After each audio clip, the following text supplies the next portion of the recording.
born child is a human life. It is a unique human life that has been endowed with a human soul. And so we preserve and protect that.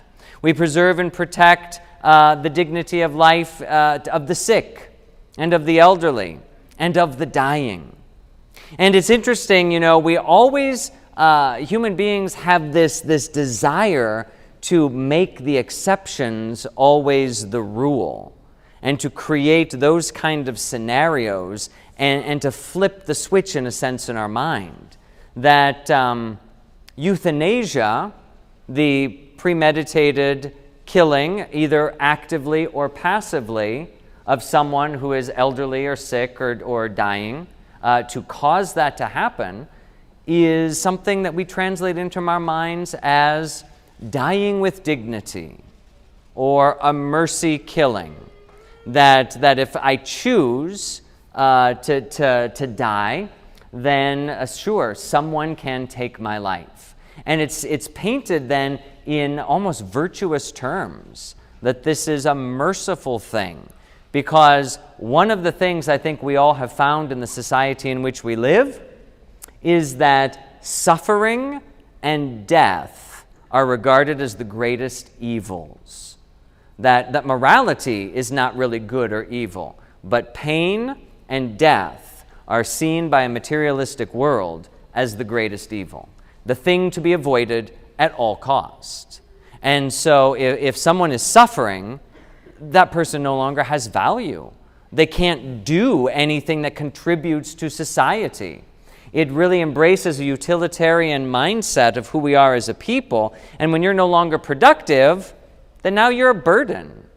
And particularly in systems that where healthcare and medicine are completely socialized, now it becomes almost a beneficial thing, a virtuous thing, to end your own life so that you are no longer a burden on anybody else, that you are no longer a burden on your neighbors. Why are you taxing the system when there are young and healthy people who need that care, who need those dollars, and you, who are going to die anyway and are close to that and are not productive in society, are draining that from society?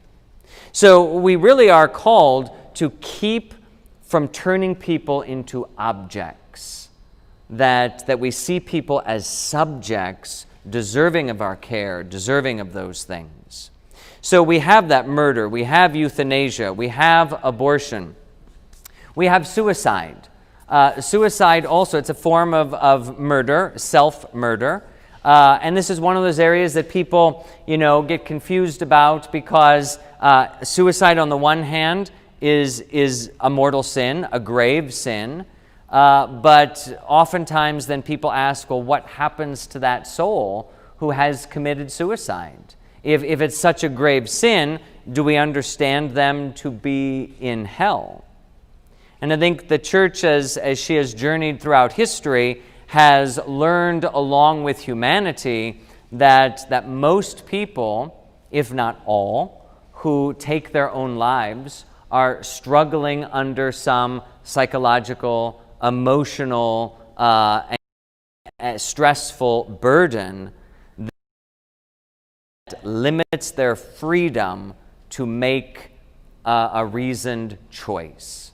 And because then they are not acting perhaps in total freedom, they are not totally culpable for that act.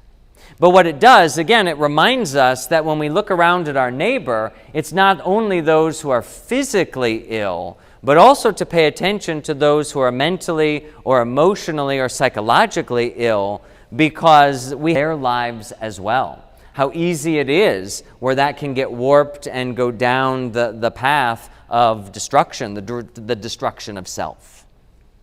So all of these things, and I think most of these things stand out as, yes, that makes sense. Yes, I can understand that, and I see that.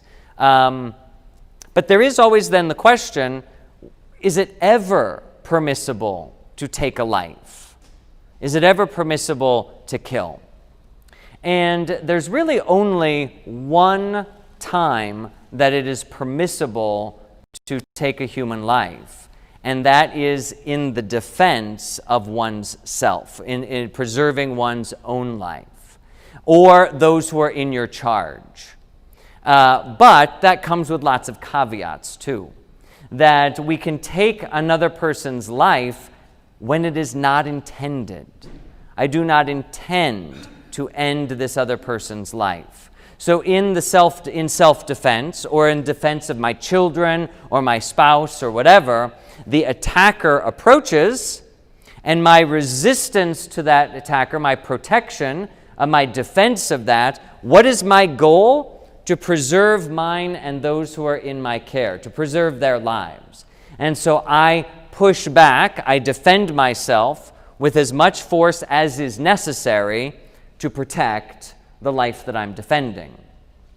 That pushing back, that amount of force, whatever it is, may end up taking the life of the aggressor, but that is not my intention to take his or her life.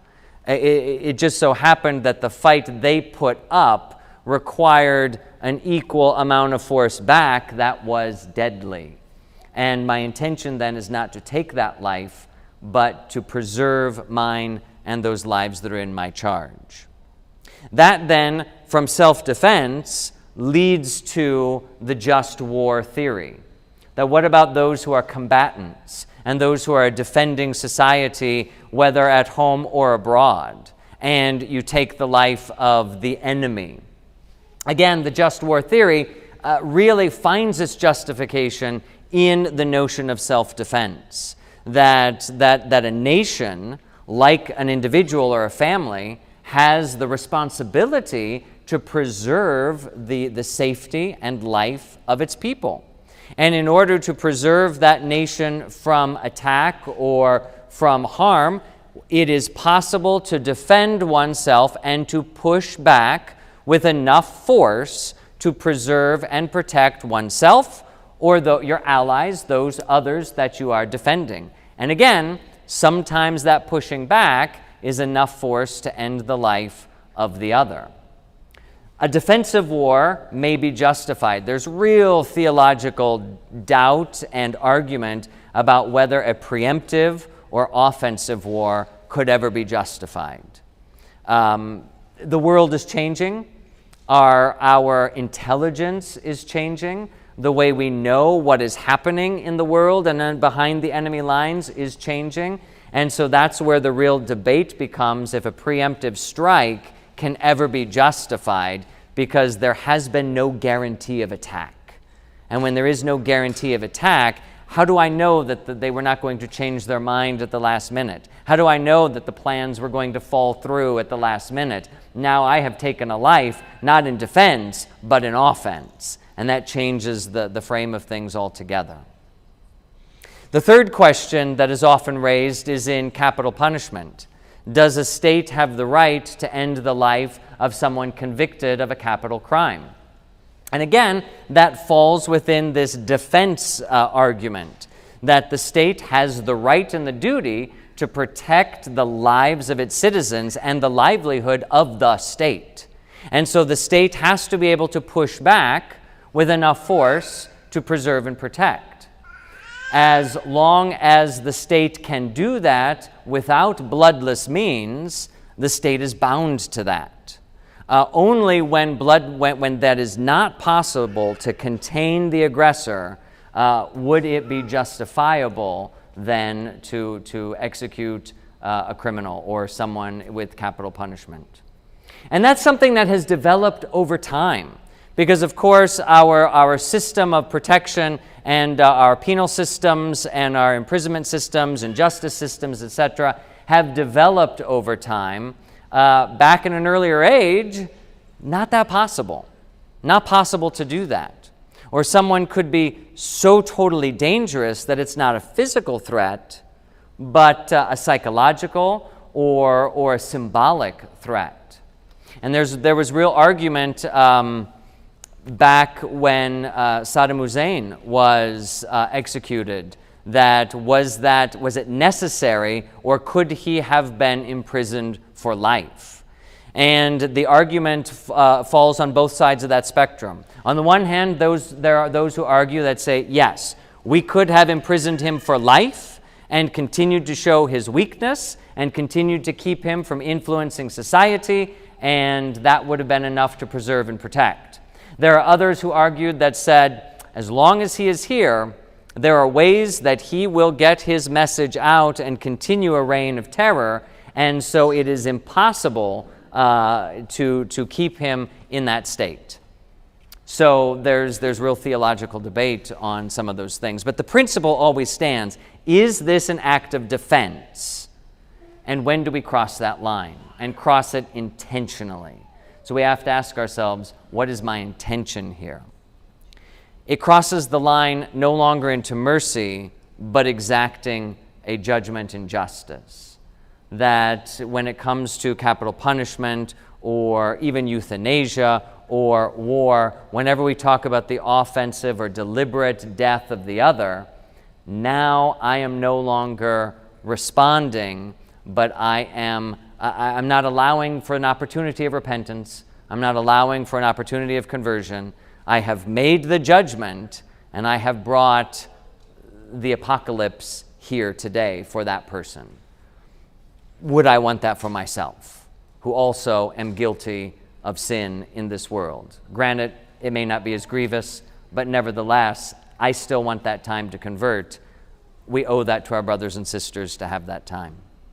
So it does get kind of complicated in that. It gets more complicated, for example, and I know we've spoken about this issue before, the organ donation of vital organs, the donation of vital organs and the transplant of those. That again, the church finds it very difficult to know when exactly the moment of death happens and when the soul has actually left the body. That we don't know. There's no way to measure the soul's leaving of the body. And so that's an open question. Well, in order to donate a vital organ, the blood still has to be circulating and passing through those itty-bitty little capillaries that connect it to the tissues that it surrounds, are surrounding it. And so this life cannot, cardiopulmonary whatever, end in order to donate that organ. So what actually kills the body is the removal of the organ. Has that person died? Is brain death a real thing? Is it real death? We don't know. And so the question of vital organ donation is perhaps the only area left in the Church's catechism where there is no definitive doctrine. It is left up to individual conscience because we do not know. The principle is you may not harvest an organ that causes the death of a person. But if you don't know if this is causing the death of a person, now it's up to the actual donor, him or herself, to say, I firmly believe that brain death is a real thing, and when these certain functions end in my person, then whatever, I'm willing to allow you to take that organ. Some others are not comfortable making that statement. And so that is one area where it is up to the person, to the individual believer, to decide. But again, based on principles that never change. Let me stop and ask if there are any questions. Thou shalt not kill. Yes? Well, what about if you're in the hospital, you're in a coma, and after so many days, they tell you, we should give blood and not kill. Okay, so what about the situation where someone is in a coma or in a vegetative state, as they sometimes call it, not responsive? There's two different things to look at with this. On the one hand, are we sustaining the life of this person that if we took life-sustaining equipment off, the iron lung, if you will, that is causing this person to breathe, the respirator, these sorts of things, that if there's something that if I were to remove that, this person would die. Which is different from asking the question, if this person is being hydrated or given food through intravenous measures, if you were to remove that, what's the difference? The difference is it is not natural for the human person to need to breathe with that external. So if there's a life-sustaining device that this person is absolutely, totally relying on, that may be removed, and a person may be allowed to die naturally, as we would in any way, as we all are going to do. We cannot ever remove what is considered basic care. So if feeding and hydrating a person is something that is normal, you do that to a child, you do that to an infant, you do that to your spouse, you do that to yourself, that this is something that is normal, and if I stopped eating and drinking, I would die. That if I'm caring for someone who needs to eat and drink, then I have to provide that, because that is necessary to provide the natural course of life.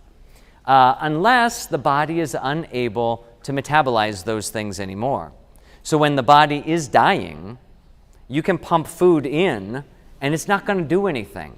And in fact, it's going to cause a greater burden now, and it's going to cause harm as opposed to benefit.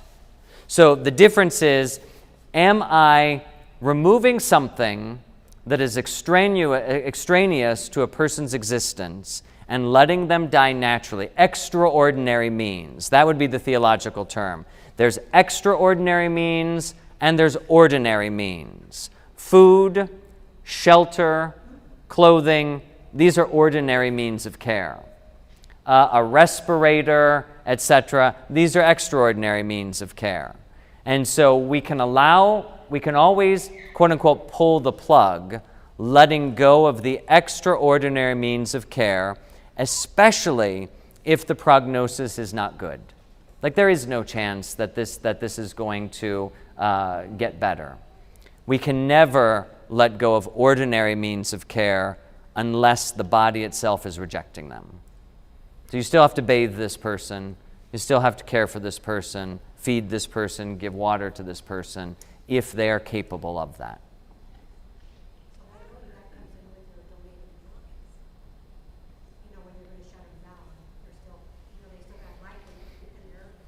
Yes, this is where the organ donation question, because very seldom does the person who gets into a car accident and dies on the spot, you can't donate those vital organs.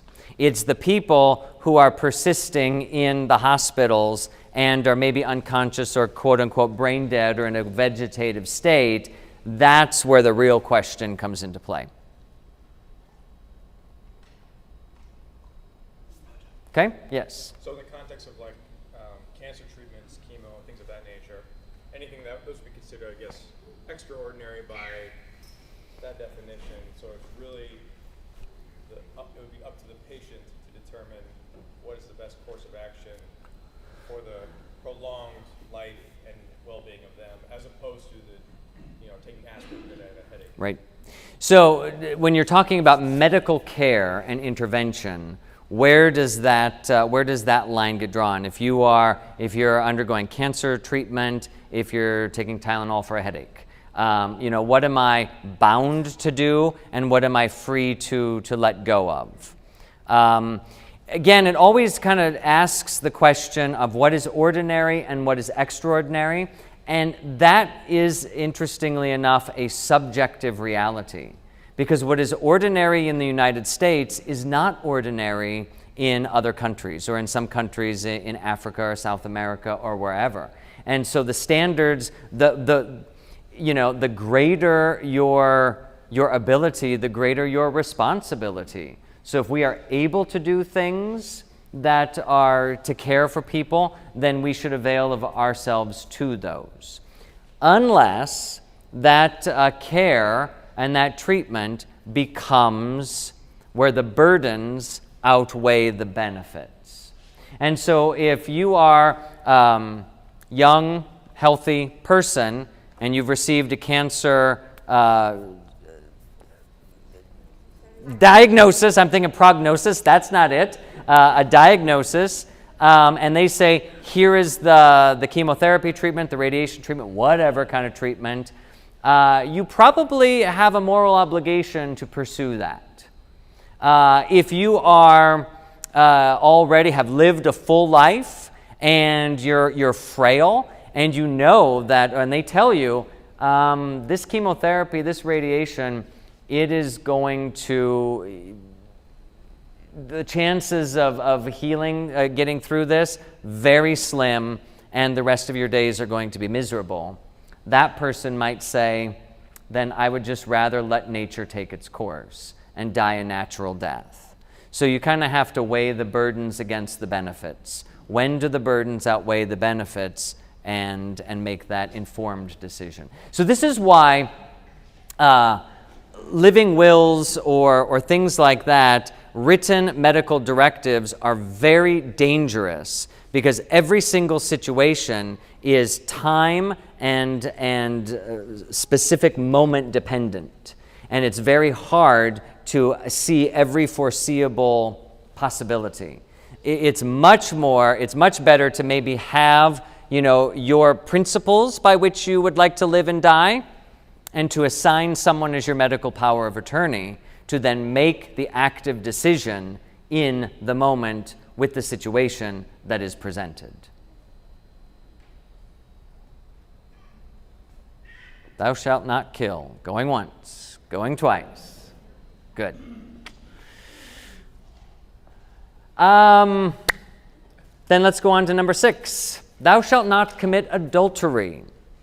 Right out from the get-go, this commandment basically speaks to our human sexuality. And specifically, it speaks to marriage. I'm always, taken aback when a young child comes in the confessional and says, I've committed adultery, Father. And it's like, okay, well, do you want to tell me what that means? What does that mean to you? Because that means something very different to me. I looked at a dirty picture. Okay, well then, just say that next time, because that's a little clearer.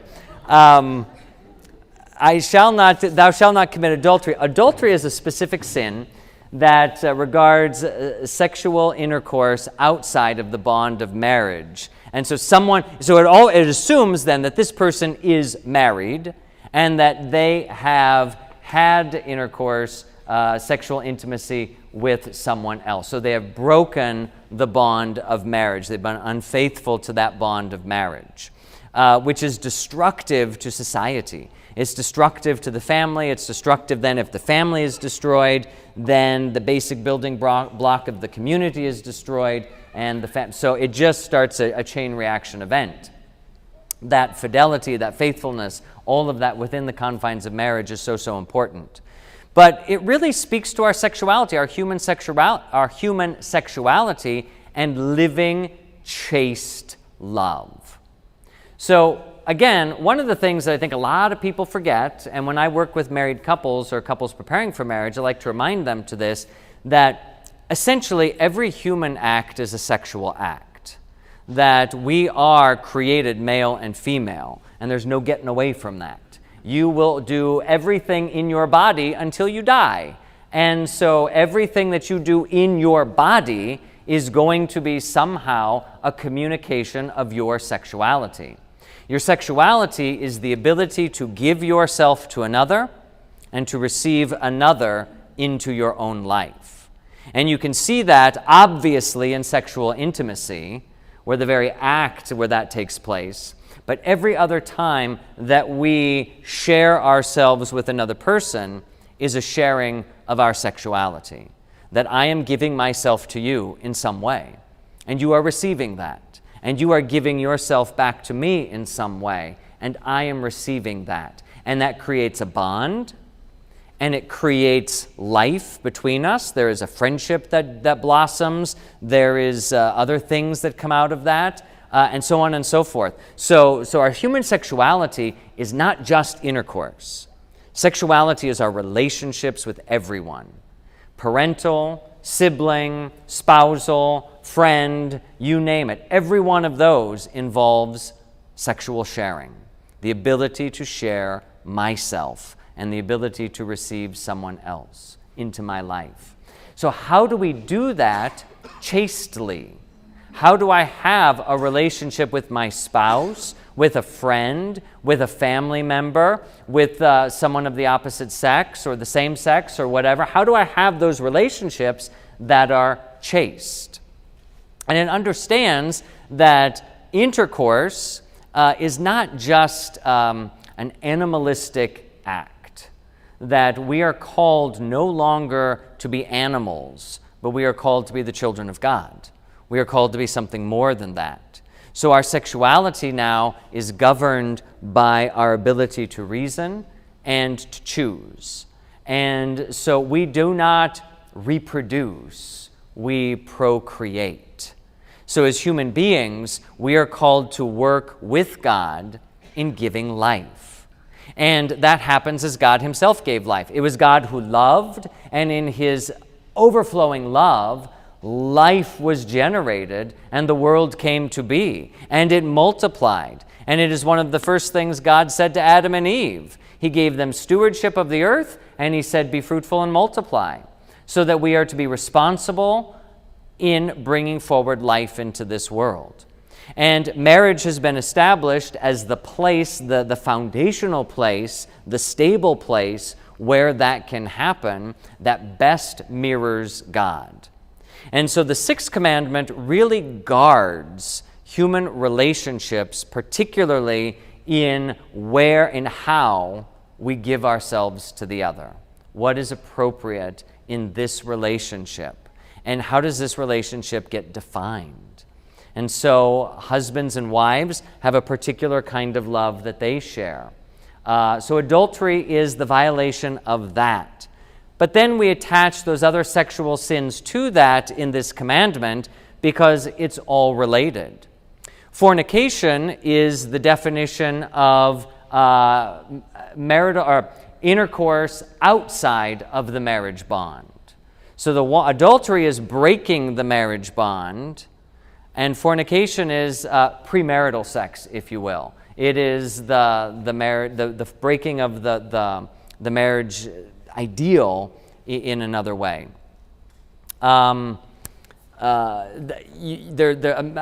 Masturbation or mutual masturbation, sometimes called oral sex, that these are things that do not complete a sex act, that do not bring about the possibility or to even replicate what that looks like in God's plan, but really is about satisfying a pleasure, satisfying myself. So it's a love that is turned inward. When we look at pornography, pornography takes us also out of the real world and into a fictitious world, focusing on me, treating the other as an object. Contraceptive devices that, again, disrupt the relationship, put a barrier between husband and wife, preventing the fullness of their union to take place. So when the church has looked at human sexuality, she's looked at our love is called to be like God's love. So what does God's love look like? God's love is total. God's love is faithful. God's love is fruitful. And God's love is free. That these are four qualities of God's love.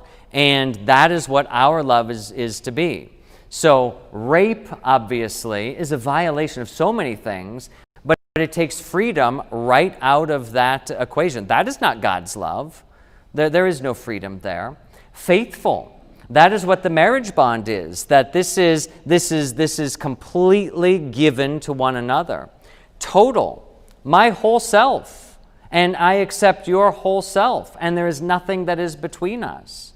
And fruitful, that we are open to the possibility of every kind of life, not only the human life that is generated in the act of physical intimacy, but also the life then that is built up in the mutual support of spouses, that is the life between us and the life of our family and the life of all these things. We also notice that God's love has two characteristics that are unitive and procreative. That God's love always causes a bond. It unites. Communion is at the very heart of God's love.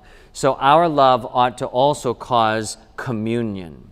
And it is procreative, that from the union then, something beyond the two is generated.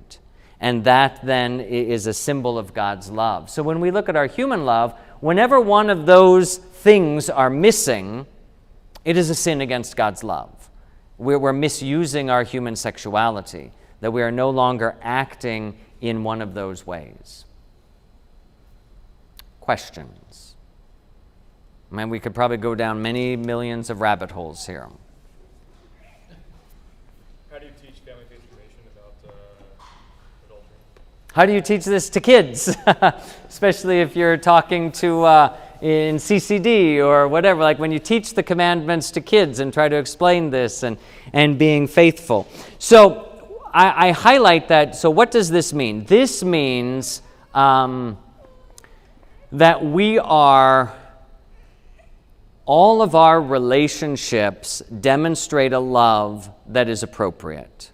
So as how do you love your parents? How do you love your brothers and sisters? How do you love your classmates or your teammates? How does a mommy and daddy love each other? They don't have to know all the ins and outs of that, but they know that marriage is a particular relationship. They know friendship is a particular relationship. And you know the violations of those things. As a friend, what happens when you betray this person and you tell your secret to someone else and then they start making fun of you? Well, that's kind of what happens in adultery. You tell your secret to someone else, and now that relationship has been severed. So I think it's just kind of showing, depending on the age group, the kinds of relationships, and how am I true to this relationship? And how am I loving in this relationship? And I also say, then with this one again, like I said, looking at dirty pictures, because it misuses our body. So it's, how do we show love to one another? Who do you give a hug to? Who do you give a kiss to? Who do you punch in the shoulder? Whatever your love language is, how do you show that love and what is not appropriate? Do you go up to a perfect stranger and give him a big kiss? Probably not, because you don't have that kind of relationship. Again, Pope John Paul II often taught that what we do externally reveals something unseen and something internal. So when we look at our external actions, they should highlight what that relationship is, what that life is, what that is. I should be able to see that in what's external. Okay? I think that covers it most. There's more, but we don't need to belabor it. Number 7, thou shalt not steal. This commandment fundamentally deals with justice, solidarity, and the desire for justice. So the 5th commandment is not the commandment for justice. The 5th commandment is the commandment for mercy. Thou shalt not steal is the commandment for justice. That this is, as we look at the goods of the world, we are called to stewardship.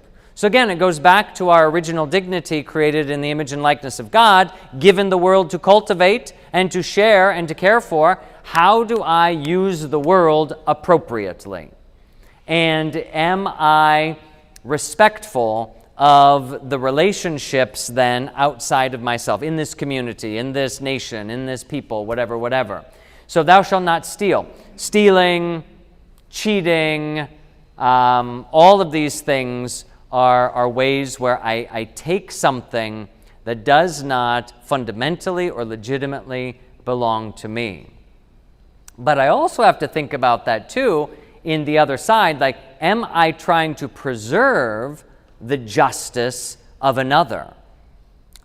And this is where we often then have to work for social justice. What has been taken from someone else that ought to be returned? So it really reminds us, don't do one thing, don't take things that aren't yours, but then also make sure you restore or replenish what has been taken.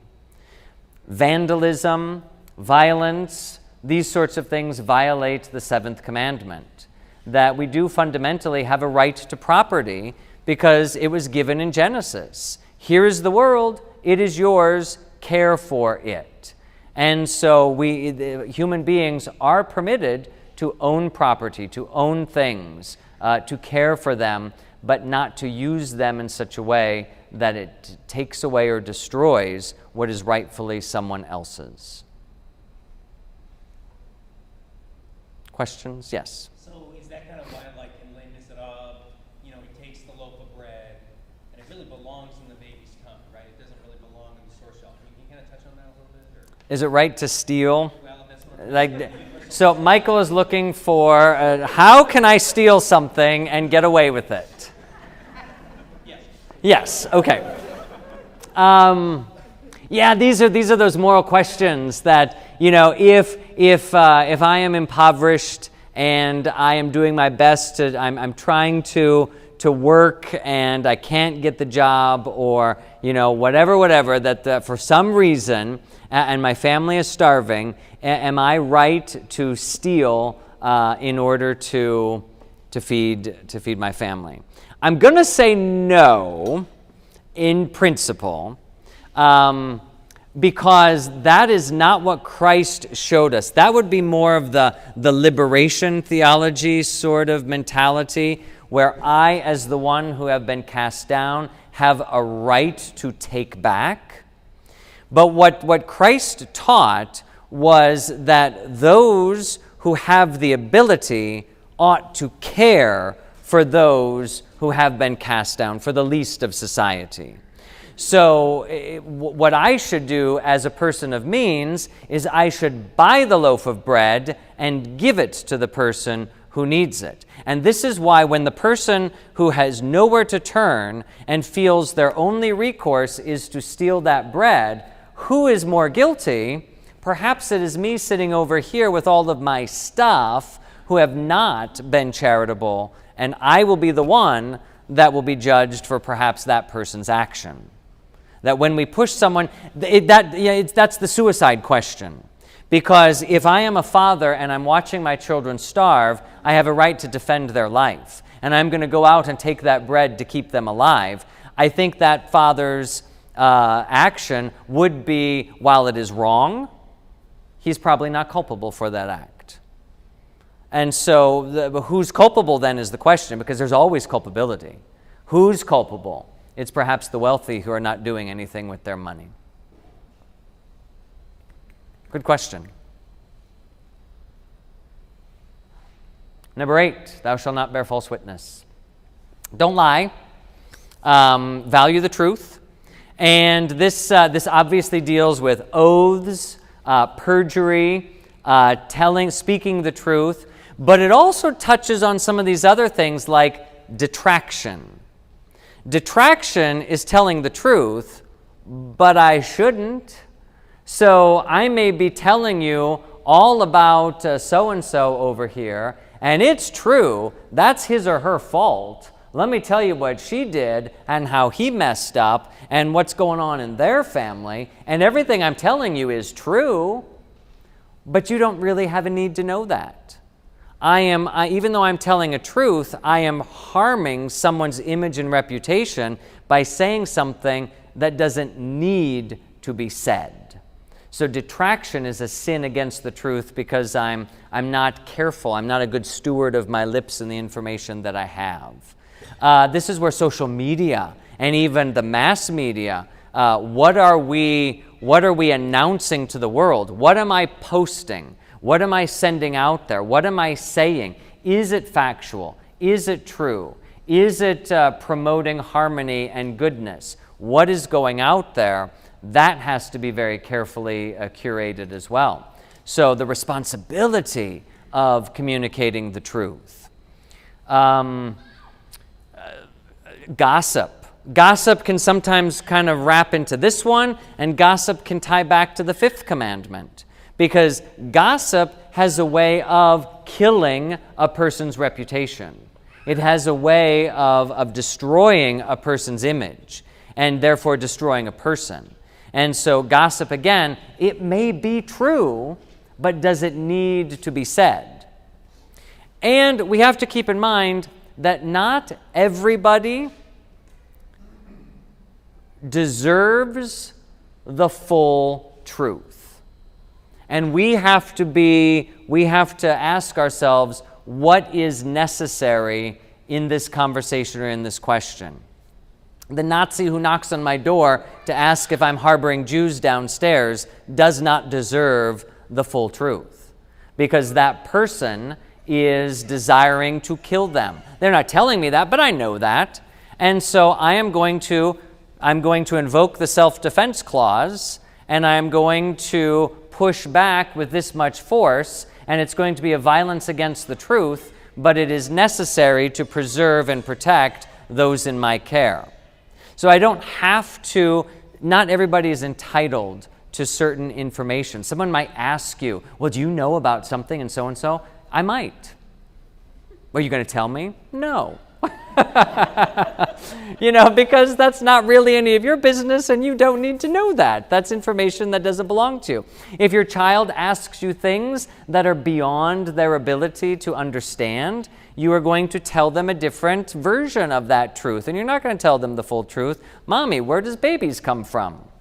Well, at, second grade or whatever, I'm not going to tell you that in full detail. So we're going to tell you that God heard our prayer and put the baby in mommy's tummy, and now we're waiting for it to be born. That works. It's true. It's not the fullness of truth. They don't need to know that. They're not ready for that. So we have to judge. We also have to judge what truth needs to be known and what truth does not. Yes? What about Santa Claus and the Easter Bunny with our children? What about Santa Claus and the Easter Bunny? What about him, Adam? What are you saying about Santa Claus and the Easter Bunny? So will I.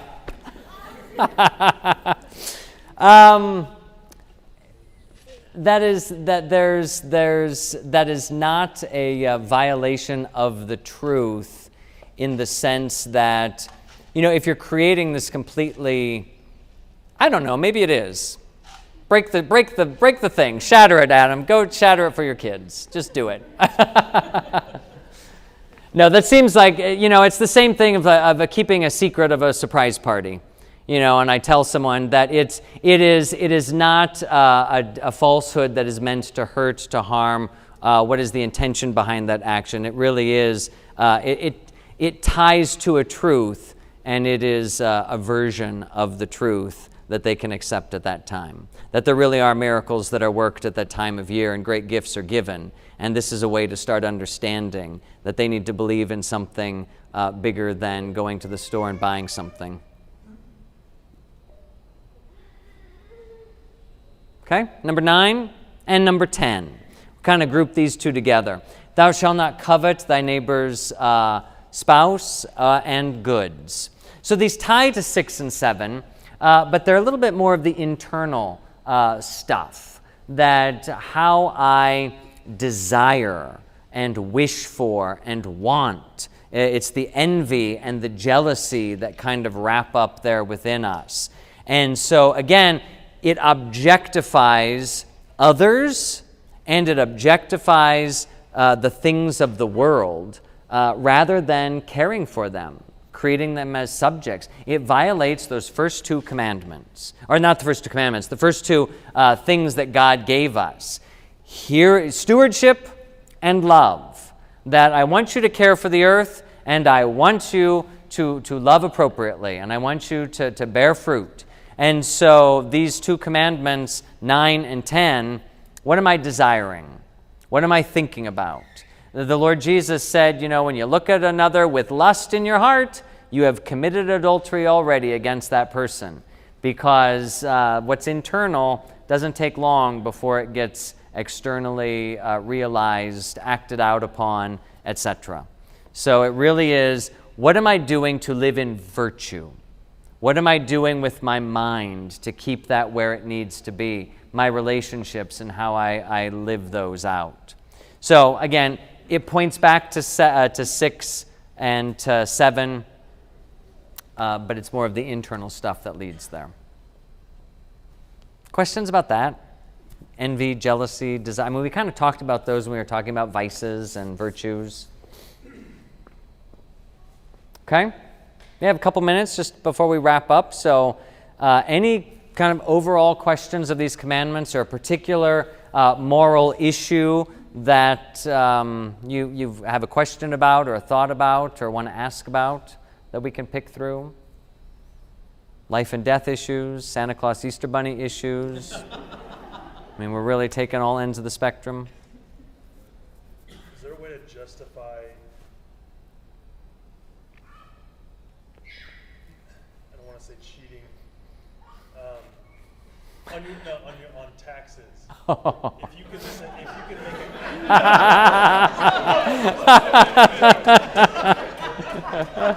was trying to come up with a better one. Can I cheat on my taxes? If you can make a case for the majority of tax money being used in a way that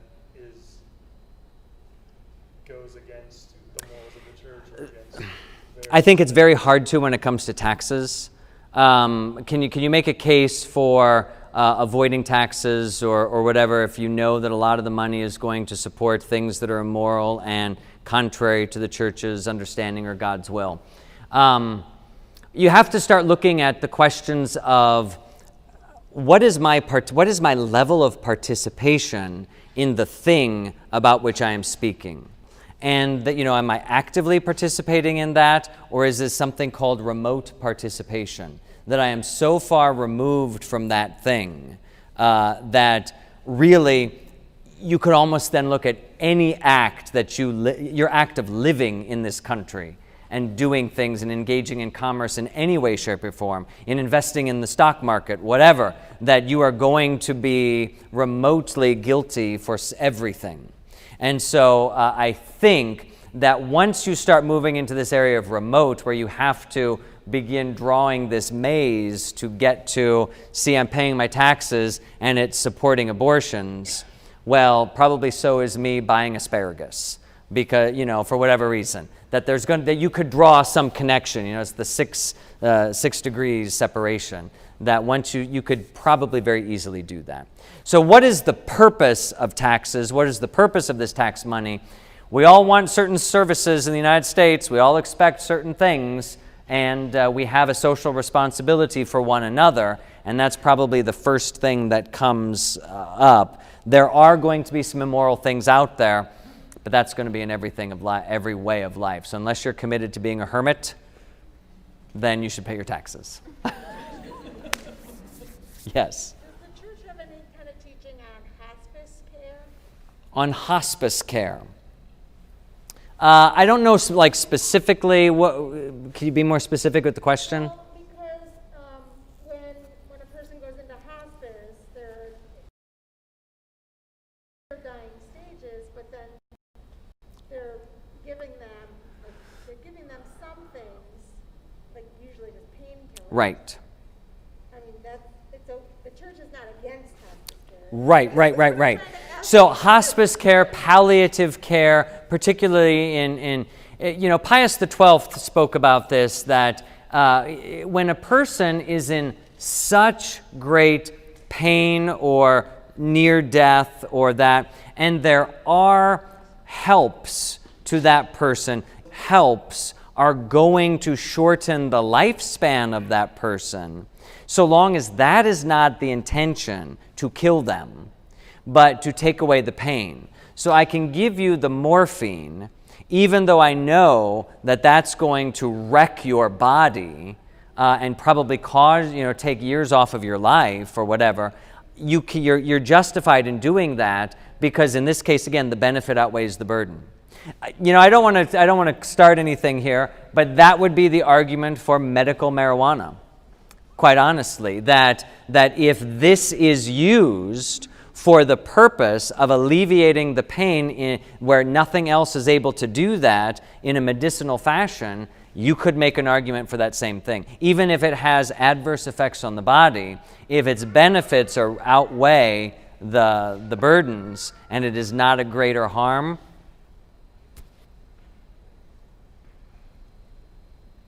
Yes? On the opposite end of organ donation, so to donate them is obviously debatable. To receive them and be part of that process, is that something, Is it contributed to the death of someone else? if you have come to the moral conclusion that I personally could not donate my vital organs because I believe it is the act of killing the person, and then I am in need of a vital organ, and someone has donated an organ and I am a match, am I able to receive that? Yes.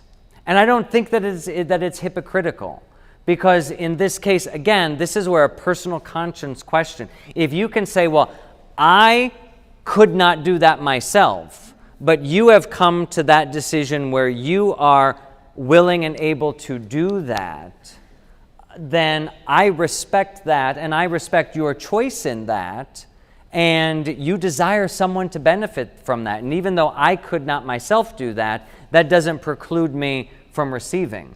I mean, it's what we've received from God. God has given us something we couldn't possibly pay back, even if we wanted to, and yet we receive that freely. So it perhaps gives you a greater sense of gratitude or whatnot, but because we don't know for sure, that's why it would be permissible. Yes? I'm just going to throw one more in, Father, with regard to the cancer care again. Like, aren't we still in a stage in all of this where, like, there can be prudential differences in judgment with regard to, certain paths of care, and, like, someone could legitimately say no to, like, a chemotherapy or something if they felt like, because different people will come to different conclusions, on some of that stuff. Yes, I mean, freedom of conscience, always, you have to follow your freedom of conscience, but you also have to have an informed conscience. And so you really do have to know what you're talking about, and that you're not getting all of your information from social media, or, in a little, I'm just listening to the people I want to listen to here and get my information, or like, I'm going to go on the raw vegetable diet, and that's going to cure my cancer. Well, is there really scientific proof that shows that? I mean, do we have some? Is that probably a good thing that will help out? Yeah. But I think that's definitely where a conversation with a trusted doctor, trusted medical experts, the research that's out there, that you have to take all of that into consideration, because we as human beings are notorious for doing what we want and figuring out a way to make it sound rational. So we can definitely, I'm afraid of this thing, and I'm just going to tell myself that it's immoral. So I'm not going to accept it. But yes, there is latitude in the kind of care that one would receive. Okay. Well, I think that wraps up our hour. So I failed to look ahead to see what our next topic is. I'm sure it's delightful and engaging. So let us conclude tonight with a glory be. In the name of the Father, the Son, and the Holy Spirit. Glory be to the Father, and to the Son, and to the Holy Spirit, as it was in the beginning, is now, and ever shall be, world without end. Amen. In the name of the Father, the Son, and the Holy Spirit.